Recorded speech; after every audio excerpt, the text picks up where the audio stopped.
Bonjour à tous, alors aujourd'hui je vous retrouve pour un nouveau point lecture. Alors le premier livre que j'ai lu c'est Graceling de Christine Cachor aux éditions Orbit.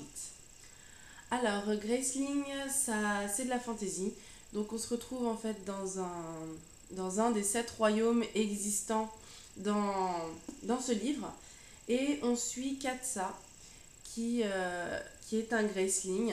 Donc en fait, les Gracelings sont des personnes qui ont 2 yeux de couleurs différentes, qui ont les yeux verrons et qui ont des aptitudes spéciales. Donc elle, son aptitude, c'est l'aptitude de pouvoir tuer les gens.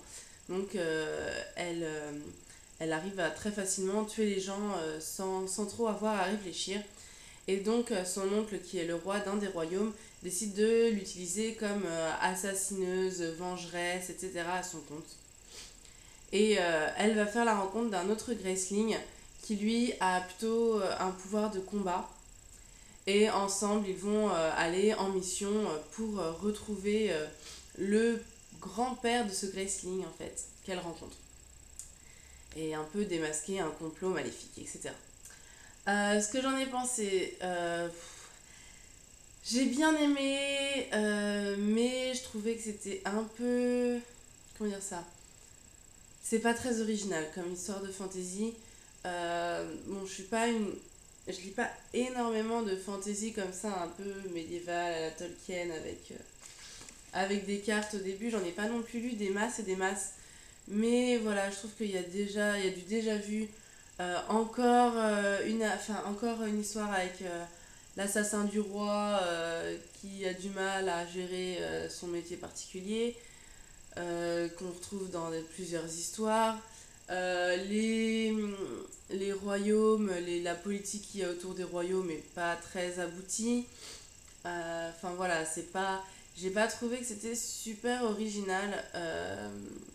Il y a des passages de voyage donc, pendant leur traversée des royaumes, etc., qui sont longs et je n'aime pas les récits. Enfin, j'aime pas quand les gens se baladent dans les histoires fantasy, c'est des passages que j'aime pas en général. Donc voilà, c'est ça que j'ai trouvé un peu dommage. Après, je l'ai lu super vite parce qu'il faut reconnaître que ça se lit vraiment super facilement. Les chapitres s'enchaînent, il n'y a pas du tout de soucis. Euh, les deux protagonistes sont sympas. Surtout Poe, donc le Graceling que Katsa rencontre, a une personnalité assez intéressante et deux, trois secrets sympathiques. Même si bon, c'est plus ou moins pareil, c'est un peu attendu. Mais voilà, j'ai pas trouvé ça super transcendant. J'ai le deuxième tome dans ma palle. Je vais pas. Je sais pas, je vais pas le lire tout de suite. Je sais que si je trouve le troisième tome d'occasion, je le prendrai, comme ça j'aurai les trois. Peut-être qu'à ce moment-là, alors je lirai le 2 et le 3, mais bon, voilà, j'ai pas trouvé ça exceptionnel. C'est vraiment pas le tome 2 sur lequel je vais me précipiter. Ensuite, j'ai lu un livre qui m'a beaucoup plus plu, puisque c'est Scarlet, le tome 2 des Chroniques lunaires de Marissa Meyer. Donc, que j'avais acheté en même temps que le tome 1 en VO. Donc voilà, je m'y suis un petit peu attelée. J'ai adoré, j'avais adoré le tome 1, Cinder, donc où on se retrouve dans ce monde futuriste avec cette jeune fille cyborg qui rencontre le prince charmant qui lui demande de réparer un de ses robots puisqu'elle est mécano. Et voilà, avec qui il se passe plein d'aventures. Là, je trouve le gros point positif du livre, c'est que d'un côté, on continue à suivre les aventures de Cinder, qui est quand même, enfin voilà, qui est dans une assez grosse galère.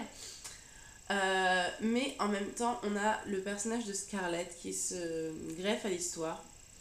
Et c'est ça que j'ai trouvé super intéressant, c'est que on se lasse pas, puisque même si j'aime beaucoup Cinder, il n'y a pas de souci, on a quand même toute une nouvelle histoire qui arrive et on n'a pas l'impression de lire du réchauffé. Ça rebooste, je trouve, le récit. Et donc Scarlett, c'est une allusion au conte du petit chaperon rouge. Donc c'est une jeune femme qui travaille, qui fait pousser des fruits et des légumes et qu'il les vend à des commerçants en France. Et sa grand-mère a disparu, donc elle veut partir à la recherche de sa grand-mère. Et elle est aidée par un ancien membre d'un clan plus ou moins affilié à la disparition de sa grand-mère qui s'appelle Wolf. Donc voilà, donc là on a la référence au grand méchant loup, la grand-mère, Scarlett, donc le petit chaperon rouge. Voilà, c'est à peu près tout. Voilà, c'est comme Cinder, c'est vraiment le background qui fait penser au conte. Après, l'histoire en elle-même est vraiment très originale. Donc il va se passer plein de trucs et on suit donc les points de vue. Enfin, certains chapitres parlent de Scarlett, certains chapitres parlent de Cinder. Et voilà, j'ai trouvé ça super intéressant. On en apprend plus sur Scarlett, sur Cinder. Et j'ai trouvé ça vraiment très sympa. Donc pareil, je pense que quand la suite sortira en anglais, je poursuivrai ma lecture en anglais. Ensuite, j'ai lu Terrienne de Jean-Claude Mourleva aux éditions Gallimard Jeunesse. Donc c'est un one-shot, hein, il n'y a pas de tome 1, tome 2, tome 3. J'ai beaucoup aimé, c'est un peu du fantastique bizarre. Donc c'est une ado, Anne, qui se lance à la poursuite de sa grande sœur Gabrielle qui a disparu le jour de son mariage. Et elle se retrouve en fait dans un espèce d'autre monde, une espèce de vie parallèle à la Terre. Et donc dans ce monde-là, les gens ne respirent pas. Les gens sont beaucoup plus robotisés entre guillemets, donc ils respirent pas, ils rigolent pas, ils ont des sentiments beaucoup plus restreints que nous. Ils se marient par choix, on va dire, informatique, du compatible, donc de la personne qui leur correspond mieux, c'est pas du tout eux qui choisissent, etc. Donc, et donc c'est très bizarre. J'ai bien aimé, franchement j'ai vraiment beaucoup aimé, déjà parce que c'est un one shot et que je trouve que c'est rare de trouver des romans jeunesse, de fantastique ou de fantasy ou voilà, de tout ce qui est surnaturel en règle générale en one shot. Donc déjà bah voilà, ça me fait du bien. Et en plus j'ai trouvé que cette espèce de monde bizarroïde était sympa parce que ça m'a fait penser un peu Au meilleur des mondes d'Adolphus Clay avec cette histoire de répugnance au fait d'engendrer des enfants de façon naturelle, etc. Je trouvais ça, voilà, ça m'a fait penser à ça. Ça m'a aussi fait penser au dernier Asimov que j'ai lu, dont je vous ai parlé très récemment, avec ce côté vie hyper carrée, hyper réglementée. Et donc elle doit, et puis on a toute l'histoire de l'héroïne qui recherche sa sœur sans devoir se faire démasquer puisque elle respire, donc déjà il faut pas qu'elle montre qu'elle respire, et puis il faut qu'elle s'adapte à ce monde là.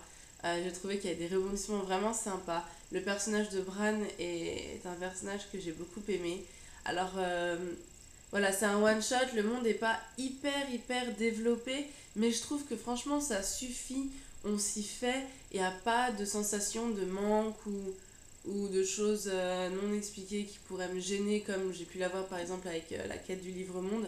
Là franchement il n'y a pas de souci, ça se lit vraiment bien. En ce moment je lis Les Mémoires de Venise de Casanova. Donc c'est un choix de texte en fait de l'histoire de ma vie de Casanova qui a en fait, puisque l'intégrale de son autobiographie fait à peu près 1500 pages, donc voilà, je me suis dit on va commencer par 300 pages et tu verras si ça te plaît. Bon, heureusement que j'ai pas pris l'intégrale parce que pour l'instant je suis à peu près au tiers. Et c'est assez bizarre, franchement c'est malsain. Enfin, de savoir que c'est une autobiographie, c'est écrit à la première personne et voilà, je vous en parlerai plus dans ma prochaine vidéo, mais moi je trouve ça assez malsain par moment. Parce que pour moi c'est pas un séducteur, c'est juste un salaud. Donc voilà, donc je vous en reparlerai dans ma prochaine vidéo. Voilà, donc c'est tout. Comme d'habitude, n'hésitez pas à me dire si vous avez lu les livres que je vous ai présentés ou si vous les avez dans votre page ou si vous intéressent, si vous avez des questions. Et puis moi je vous dis à bientôt. Ciao!